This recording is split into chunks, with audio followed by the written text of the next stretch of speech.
Welcome সবাইকে আমার আজকের শুভ দিনের একটা নতুন ব্লগে।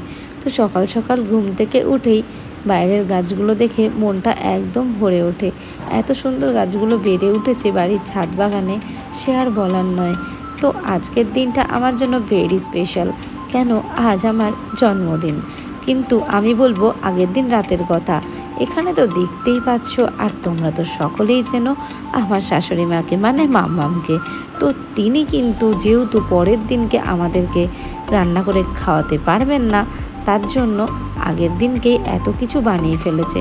ছিল এখানে মাটন, আর ছিল 5 রকমের ভাজা, তার সাথে ছিল এখানে আমার পছন্দের পায়েস, আর ছিল ভাত, অনেক কিছু।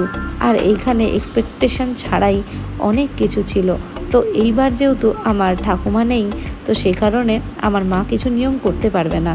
তাই এবারে আমার শাশুড়ি মা মানে আমার মামাম কিন্তু সব নিয়মটাই পালন করেছেন। আর এখানে আমাকে প্রদীপের তাপ দেওয়া হচ্ছে সেই বিয়ের সময় 4 বছর আগে ওনার থেকে পাওয়া বরণ, আর তারপরে আমার জন্মদিনের টাইমে 4 বছর পরে বরণ। তো যাই হোক, দিনটা ভীষণ ভালো কাটতো, মানে আগের দিন থেকে পরের দিন এবছরটা সত্যি একটু অন্য রকমের। আর এই যে দেখতে পাচ্ছ আমার এই কুর্তিটাও কিন্তু ওনারই দেওয়া। আর তারপরে আরও একটা জিনিস পার্সেলে আসবে, সেটাও কিন্তু আমাকে মাম্মামি গিফট করেছে। আর এখানে আমাকে এত সুন্দর করে সাজিয়ে গুজিয়ে দিয়েছেন, যদিও প্রতিদিনই কিন্তু আমাকে সাজিয়ে গুজিয়ে মাম্মামি খেতে দেয়। তো আজকের দিনটা একটু অন্যরকম স্পেশাল। তো আমি এখানে দেরি না করে সব রকম ভাজাকে একটু একটু করে নিয়ে খেতে শুরু করে দিয়েছি। আর আমার ক্যামেরার ওপারে রয়েছে আমার পতিদেব, তো একটু পরে ও খেতে বসে পড়বে, তাই আমি আগে একটুখানি খেয়ে নিলাম, আর তারপরে ভিডিওটা অফ করে আবার পুরোটা খেলাম। সারাটা দুপুর কষ্ট করে অনেক ভালোবাসার সাথে এগুলো আমার জন্য রান্না করেছিল মাম্মাম। আর এখানে ছিল আমার পছন্দের পায়েসে তো আমি চাল কম, ওই কিশমিশ আর কাজু সেটাই খুঁজে পেয়েছি। আর এখানে পরের দিন সকালবেলাতে আমরা চলে গেছিলাম আমাদের ছোট্ট সোনাকে দেখতে। সে এখন রয়েছে তার মামার বাড়ি মেছেদায়। তো এখানে সকাল সকাল আমরা বেরিয়ে পড়লাম, আর ওর ওখানে গিয়ে কিন্তু আজকের খাওয়া দাওয়াটা করব। তাই জন্যই বলছিলাম যে আজকের বার্থডেটা একটু অন্যরকম।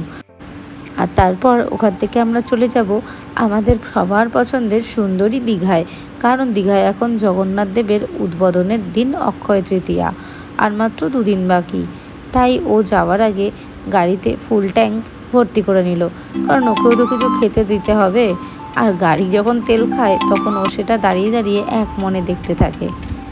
আর তারপর আমরা পেরিয়ে গেলাম আমাদের মেছোগ্রাম থেকে আপনাকে ঘাটালের দিকে ঢুকতে হবে, এটাই হচ্ছে এটার সেন্ট্রাল পয়েন্ট। আর তারপর এতক্ষণে পৌঁছে গেছি আমরা মেছেদাতে। আর মেছেদাতে গাড়ি একটুকু দাঁড় না করিয়ে এখন সোজা চলে গেলাম ওদের বাড়িতে। আর সেখানে গিয়ে আমাদের সাথে দেখা হয়ে গেল কিন্তু কুচকুর সাথে। আর তারপরে আমি ওকে নিয়ে বেশ একটু মেতেই ছিলাম। গিয়ে দেখলাম ও স্নানের জন্য রেডি হচ্ছে, আর তারপর আমি ওকে নিয়ে খেলতে বসে গেলাম। ভিডিওটা যদি ভালো লেগে থাকে তাহলে একটা লাইক, কমেন্ট, শেয়ার করতে একদম ভুলবে না। ফিরে আসবো আবার